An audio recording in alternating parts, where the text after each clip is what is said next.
ક્યારેય તમે પક્ષીઓને ચણતા જોયા છે? તે કેટલા શાંત દેખાય છે.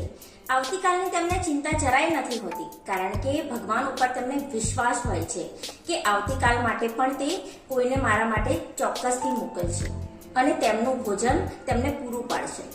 આ ઉપરાંત આ પક્ષીઓ ખૂબ એકાગ્રતાપૂર્વક જમે છે અને તેમનું પૂરું કોન્સન્ટ્રેશન એક દાણા ઉપર રહેલું છે. એક દાણાનો આનંદ તે લોકો માણી શકે છે.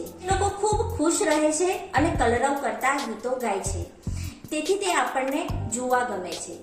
આ પક્ષીઓ ખૂબ નિયમિત પણ હોય છે. જે સમયે તમે દાણા નાખો છો તેમને, તે સમયે તે નિયમિતપણે તે જગ્યાની વિઝિટ કરે છે. તે જગ્યા ઉપર જઈને જોવે છે કે તેમના માટે દાણા નાખેલા છે કે નહીં. જો આવું જ જીવન મનુષ્ય પણ જીવે તો ઓશો કહે છે, જ્યારે આવું મનુષ્ય જીવન જીવવા ઈચ્છે ત્યારે તે તેવું જીવન પોતાની તરફ અટ્રેક્ટ કરી શકે છે. પક્ષીઓને શાંત ચણતા જોઈને તે પોતાનું હીલિંગ કરી શકે છે અને શાંતિને પણ પોતાની તરફ અટ્રેક્ટ કરી શકે છે. આ ઉપરાંત તેમનામાં નિયમિતતાનો ગુણ પણ ડેવલપ થાય છે. જો કોઈ પણ વ્યક્તિ સારી ભાવનાથી પક્ષીઓને દાણા નાખે છે તો તે પોતાની તરફ શાંતિ આકર્ષે છે અને તેના જીવનમાં પણ આવતીકાલની ચિંતા રહેતી નથી. તેઓ મસ્ત બનીને પક્ષીઓની જેમ કલરવ કરતા જિંદગી વિતાવી શકે છે.